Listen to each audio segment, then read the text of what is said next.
Les choix pour les spécialités de première n'étant pas toujours simples, voici donc quelques conseils pour vous aider dans votre réflexion. Il existe 13 spécialités différentes, mais toutes ne sont pas proposées dans un même lycée.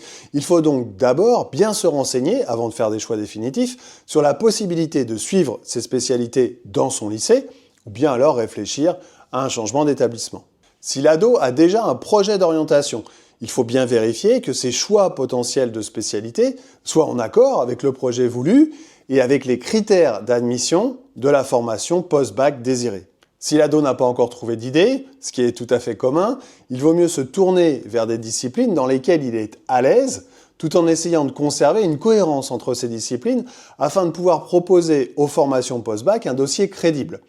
C'est préférable également, même si c'est pas toujours simple et demande beaucoup d'anticipation, de réfléchir à la spécialité qui pourrait être abandonnée en fin de première pour conserver cette cohérence en terminale. La réforme du lycée de 2019 avait pour objectif, entre autres, de supprimer l'hégémonie des maths, mais l'expérience montre que le bon nombre de formations continue de recruter des élèves ayant suivi la spécialité maths.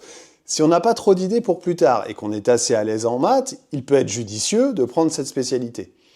À ces maths, il peut être intéressant d'associer des disciplines comme la physique ou les sciences éco, par exemple. Une triplette maths, physique, SES en première peut permettre d'abandonner en terminale les SES si on veut se diriger vers des études scientifiques, ou bien d'abandonner la physique si on veut se tourner vers une école de commerce ou des études moins scientifiques.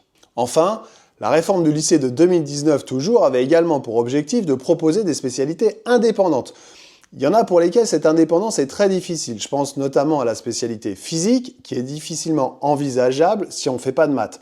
Certains lycées imposant même l'obligation de les coupler, donc de faire maths et physique. Bref, les choix sont parfois difficiles et méritent donc une réflexion et une discussion mûrie et approfondie.